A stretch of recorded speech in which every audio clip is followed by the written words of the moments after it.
আব্দুল্লাহ মোহাম্মদ তায়ের ভাই উনি খুব ভালো মানুষ, ওনার কাছে আমার একটা দরখাস্ত থাকলো যে দেখেন এই অবস্থা আপনার এলাকায়, ভোট আমরাও তো দিছি, আমি নিজেও তো হচ্ছে বা হাজি ইয়াসিন মামা, তারপর হচ্ছে আপনার ওই যে জসিম মামা, ওনাদের নেতৃত্বে ওনাদের ইয়েতে আমি নিজে ভোট কালেক্ট করছি নির্বাচনে।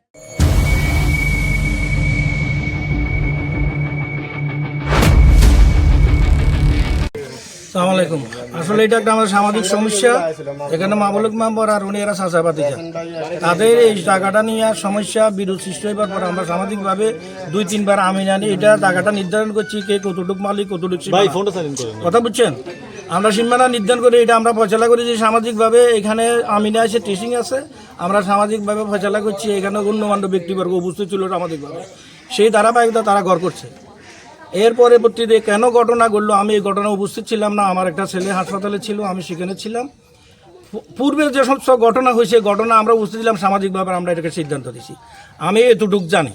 এখন ওই দিন কেন ঘটনা ঘটলো বা এদের রক্তক্ষয়ী সংঘর্ষ তাদের ভিতরে কেন ঘটলো, যারা উপস্থিত আছে সাক্ষী আছে তারাই ভালো জানে। এরপরে গত কালকেও আমাকে এরা একটা মেসেজ দিল উভয় তাদের বিচার আছে আজকে। তো আমি বলছি যে আমি বাড়িতে নাই, আমি এতে আছি, হাসপাতালে আছি। আর যেহেতু একটা পক্ষ আমাকে জানাইছে তার যেই লোক আহত হয়েছে রক্তাক্ত হয়েছে কয়েক জায়গায় ইঞ্জুরি হয়েছে, যেটা আমাকে জানাইছে তারা উপস্থিত থাকবে না এই কথা আমাকে জানাইছে। তখন আমিও সকালবেলা বাড়িতে আছি আর আমি এখানে উপস্থিত নাই। পরবর্তী তারা বললো যে এখানে কিছু শারীরিক যারা আছে বিচার করার জন্য একটা পক্ষ উপস্থিত ছিল আর একটা উপস্থিত ছিল না। এরপরে নাকি এদের এখানে ভাঙচুর হয়েছে, আমি এতটুকু জানি। ঠিক আছে, এখানে আসলে যে মূল ঘটনাটা, আমি হচ্ছে গিয়ে যে ভিকটিম যিনি, আমার মা শাহিদা বেগম, উনি আমার মা, আমি হচ্ছে তার দ্বিতীয় ছেলে, মেজু ছেলে। ঘটনার সূত্রপাতটা মূলত হয় যেদিন ঘটনাটা হয়, আর মূল ঘটনা যেটা হয় আহতর যে ঘটনাটা হয়েছে এটা গত 3 থেকে 4 দিন আগে, 3 দিন আগে মনে হয়। ওই দিন সকালবেলায় তাদের যে হচ্ছে গিয়ে তাদের যে ঘটনাটা যে মানে পূর্ব পরিকল্পিত, এটা আমরা এর আগের দিন রাত্রে আমরা টের পাইছি। টের পাওয়ার পর তখন আমরা নিজেদের মধ্যে আমরা সচেতন। আমি সেটা করছি আমার ভাইয়ের নিয়ে আমি সকালবেলায় বের হয়ে যাবো, তখন আমাদের ঘরের জন্য কিছু মালামাল কেনার ছিল। সকালবেলায় আমি ভাইয়ের গুণ থেকে জাগাইছি, জায়গায় বলছি চলেন আমরা মালগুলোর জন্য আমরা যাই। ভাইয়ের শ্বশুরে বসায় রাখছি বাজারে মালের দোকানে, তখন আমরা ওইখানে যাওয়ার জন্য রওনা দিছি। এমন অবস্থায় আমার চাচাই ফোন দিয়েছে আমার ছোটো ভাই সিজু ভাইরে, ওরে ফোন দিয়ে বলছে একটু এদিকে। তখন আমার ভাই এখানে আসলো, এখানে উঠানে আসলো। আসার পরে ওরে আমার চাচাতো ভাই বড়টা ছিল কালচার, উনি, তারপর হচ্ছে গিয়ে আমার চাচা ছিল মাবুলক মেম্বার, ওনারা এখানে হচ্ছে গিয়ে ওটা বলতেছে এটা এখানে দেওয়া সম্ভব না, এটা এখানে ভাঙ, হ্যাঁ এটা এখান থেকে ভাঙিয়ে ফেলা। তখন এরপরে এক পর্যায়ে তখন ওর সাথে চিল্লাফাল্লা করে তখন আমি ওইখান থেকে আসলাম, ঘরের থেকে বেরো কি এখানে কী হয়েছে। তখন এসে কাকা আমি চাচারে জিগেলাম যে কী হয়েছে কাকা, কয় যে এখানে কী হয়েছে মানে কি, মানে তখন উনিও আমার সাথে হচ্ছে গিয়ে অনেক মানে হাইফার হয়ে গেছে, চড়া অবস্থা। তখন আমি যখন ওনার অবস্থা দেখছি আমি একদম রিল্যাক্স হয়েছে, শান্ত হয়ে গেছে যে আমি ওনার সাথে আবার ওইভাবে জবাব দেওয়ার না, আমি জবাব দিতে গেলে এখানে আমি বুঝতে পারছি আমার উপর একটা পাল্টা আক্রমণ হইতে পারে। তখন আমি আমার জায়গাতে একদম রিল্যাক্স হয়ে গেছি, রিল্যাক্স ওনার সাথে আমি হাসতে হাসতে কথা বলতেছি, কাকা কী হয়েছে, এটা তো এমন কোনো ক্ষতি না, এটা দিয়ে এখানে সানসিট হইতেছে। এখন জানলাটার এখানে যদি এখানে জানলা হয়েছে সানসিট যদি না দেই তাহলে আমার গড়টা দেওয়ার মানে কি, এখানে আমার অলরেডি 30 লাখ টাকা ঢুকে গেছে, এখন তো আমি এই সানসিটের লেগে আমি পুরো গড়টা বাদ দিতে পারি না। তখন আমি এগুলা চাষের সাথে কথা কইতেছি, তখন তারা হচ্ছে কি আমার সাথে তাও ওইখানে চিল্লাফাল্লা করতেছে, আমি তাও হাসতে হাসতে রিল্যাক্সে কথা বলতেছি যে আমি ওনার সাথে কোনোভাবে উনি ট্রাই করতেছে আমার হাইপার করার জন্য, আমি আমার জায়গা থেকে রিল্যাক্স। তখন এর মধ্যে আমার ভাইয়া রেডি হয়ে ভাইয়ারা বলছে গাড়ি বের করেন আমরা বেরোবো। তখন ভাইয়া গাড়ি বের করতেছে, আমি ওই দিকে যেতে লেট হয়েছে, ভাইয়া আমার ডাকতে আইছে যে কিনা এখানে কী হয়েছে। এই কথা বলে ভাইয়ের ঠিক এইখানে আমি এখানে দাঁড়ানো, আমার ভাইয়া ঠিক আমার পেছনে, আমার চাচা আমার সামনে, আমার চাচা তো এখানে সিঁড়িতে বসা, আমার ভাইও আমার সিজু ভাই হচ্ছে আমার চাচা তো ভাইয়ের সামনে ওইখানে দাঁড়ানো। আমার ভাই আমার পিছন থেকে আমার প্রশ্ন জিজ্ঞেসে কি এখানে কী হয়েছে।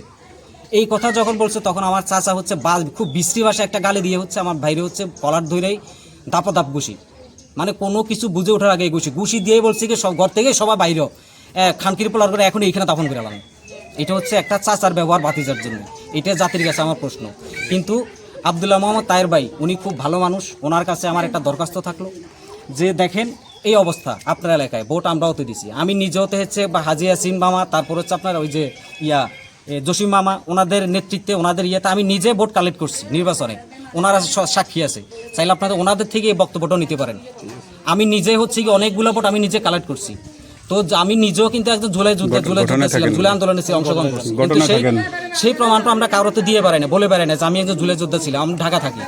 আমরা 2 ভাই ঢাকায় থাকি। ওই জুলাই যখন আন্দোলন যখন চলে তখন আমরা সবাই না খাওয়া দাওয়া বন্ধ করে দিই, আমরা দিন রাত এক করে আমরা আন্দোলন ওই পরিচয় আমরা কাউরে দেই না।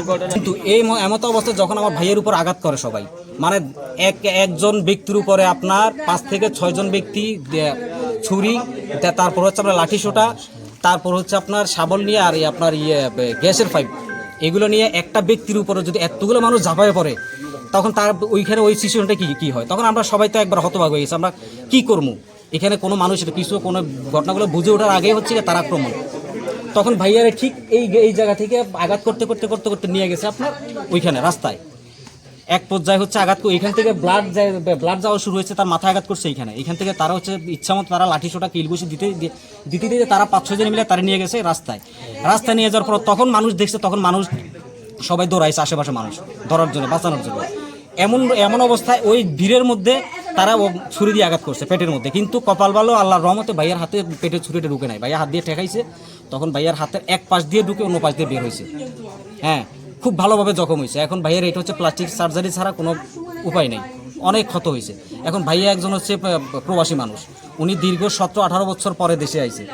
হ্যাঁ, এখন সবার কাছে আমার প্রশ্ন যে একজন প্রবাসীর নিরাপত্তা বাংলাদেশে এইটা এখন আমি এটার জন্য দেশবাসীর কাছে, আমার এলাকার বাসীর কাছে, আব্দুল্লাহ মোহাম্মদ তাহির ভাইয়ের কাছে, উনি খুব ভালো মানুষ, আমি জানি উনি এটার জন্য সুষ্ঠু একটা সমাধান আমরা দিব। ঠিক আছে, ধন্যবাদ। ওনারা কিসের জন্য এইভাবে ইয়ে করতেছে আমি ধন্যবাদ। আসসালামু আলাইকুম, আমার নাম হলো সাব্বির, আমার আব্বুর নাম হলো মামুলুক মেম্বার। আমার জ্যাঠতবে রাসেলের সাথে আমাদের ঘটনা হয়েছিল।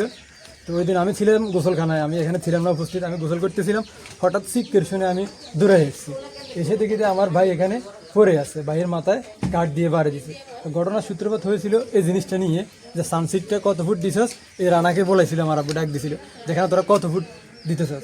তো রাসেলে দায়িত্বে চলে এসে ওই দিক থেকে একটা বাইক নিয়ে, যে গালিগালাজ করে যে মাদার সুদ, আমার বাড়িতে আমি গড়দুম, আমার এই গ্রামের ডাক দেওয়ার মতো কেউ নাই, এখানে যে আসবে তার কল্লা ফালাই দিব, ওই মাথা আলগা ঘুরে ফেলামু, এখানে কোনো বাধা দিতে আসবি না, এভাবে বলে আমার পুরো ধাক্কা দিছে সাথে সাথে আমার ছোটো ভাই ওনাকে এভাবে একটা ধাক্কা দিছে। ধাক্কা দেওয়ার পরে উনি এটা এই যে এখানে স্যানিটাইজারের কাজ করে, এটাকে কাঠ দেখেছেন একটু আগে, ওই কাঠ দিয়ে সাথে সাথে মাথায় বাইরে দিছে।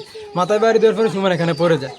তো পড়ে যাওয়ার পরে আমরা ওখানে 14 গ্রাম থেকে কুমিল্লা থেকে ঢাকা আইসি, 3 দিন ছিল। 3 দিন থাকার পরে আমরা গত পরশু দিন বাড়িতে নিয়ে আসি ওনাকে।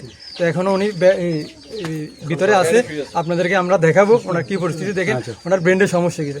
আর একটা অভিযোগ দিয়ে আজকে যেটা অভিযোগ করছে আমরা ভাঙছি, এটা আমরা ভাঙি নাই, ওরা মিথ্যা অভিযোগ করতেছে, ওরা নিজেরা এটা ভাঙছে আমাদের জন্য অভিযোগ নিয়ে আসার জন্য। আর সকালে একটা কথা ছিল গ্রামে এলাকাতে সমাজে বিচারটা করবে বলছিল, কিন্তু সমাজে এলা আমরা আসছি, ওরা কেউ আসে নাই। যারা আমার চাচাতো ভাইরা যে বর্ণনাটা দিল, হ্যাঁ, সেটা তো মনোযোগ সহকারে শুনছি। এখন ব্যাপারটা হচ্ছে আপনারা নিজেরাই হচ্ছে কি, এইটা হচ্ছে আপনারা ভালো করে তদন্ত করবেন, নিজেরাই জাস্টিফাই করবেন। যে ব্যক্তি আইসিইউতে শিফট হয়, ঘটনা কিন্তু সকাল 10টায় কিংবা 10টা 15 ঘটনা শেষ, তখন আমরা রুগী নিয়ে তাৎক্ষণিক আমরা আমার বাইকে নিয়ে আমরা হসপিটালে রওনা দিই। তখন আমরা থাকি 14 গ্রাম সরকারি মেডিকেলে।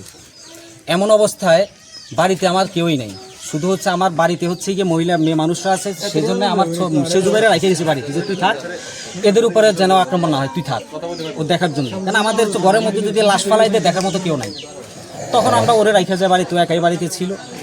এর মধ্যে আমরা হচ্ছে গিয়ে হসপিটালে সকাল 10টা 15 আমরা হসপিটালে, কিন্তু দুপুর 1টায় যেই লোকটা আইসিইউতে শিফট করছে তারা, আমার প্রশ্ন হচ্ছে এইখানে যেই লোকটার আইসিইউতে শিফট করে সেই লোক দুপুর 1টায় কি করে হচ্ছে গিয়ে আপনার বাইক ভাঙে। আমার ভাইয়ের বাইক এখানে রাখা ছিল বাইরে রাস্তায়, ওই ব্যক্তি আইসিইউর রোগী কিভাবে হচ্ছে আপনার দুপুর 1টায় বাইক ভাঙার পরে সেই প্রুফ আমার কাছে আছে, তার সম্পূর্ণ ফেস সহকারে আমার কাছে ভিডিও আছে। সে বাইক ভাঙছে, এমনকি যে মিস্ত্রি যে কাজ করতেছে তাদের যে সেন্টারিংয়ের মালামাল আসার যে ট্রাক্টর, ওই গাড়ি যখন আসে তখন গাড়িটা আমার রাস্তায় থাকে, ওই গাড়িটা পর্যন্ত হামলা চালাইছে, ওই গাড়ি পর্যন্ত ভাঙছে। এখন আমার জাতির কাছে আমার প্রশ্ন, তাদের কাছে আমার প্রশ্ন, প্রশাসনের কাছে আমার প্রশ্ন, সবার কাছে আমার একটাই প্রশ্ন, যে যেই লোককে দুপুর 1টায় যদি হচ্ছে সেই বাইক ভাঙে গাড়ি ঘোড়া ভাঙচুর করে, যে বাধা দিতে আসে, যারা এখানে ঘটনাস্থলে ছিল, আমাদের স্কুলের দপ্তরি, আমাদের সরকারি প্রাইমারি স্কুলের দপ্তরি, উনিও ছিল উপস্থিত এখানে, আপনারা ওনার থেকে বক্তব্য নিতে পারেন। ওনারা এখানে যখন হচ্ছে বাধা দিতে যায়, তখন ওনাদের যে রুগী যিনি আইসিইউতে ছিল, ওই রুগী ওনাদের ওই সময় বলে যে এক একটা করে খানকিরপুর আর এক একটা করে মার্ডার করবো, যে সামনে আইবি। সেই ভিডিও আমাদের কাছে আছে, আপনারা চাইলে সেটা দেখতে পারেন। হ্যাঁ, সেটা আপনারা দেখেন, দেখার পর আপনারা নিজেরা সবকিছু বুঝবেন। হ্যাঁ, এটাই হচ্ছে আমার কথা। তো জাতি সবকিছু সকল প্রকার অডিও ভিডিও বিজ্ঞাপনের জন্য যোগাযোগ করুন খবর চট্টগ্রামে। ধন্যবাদ।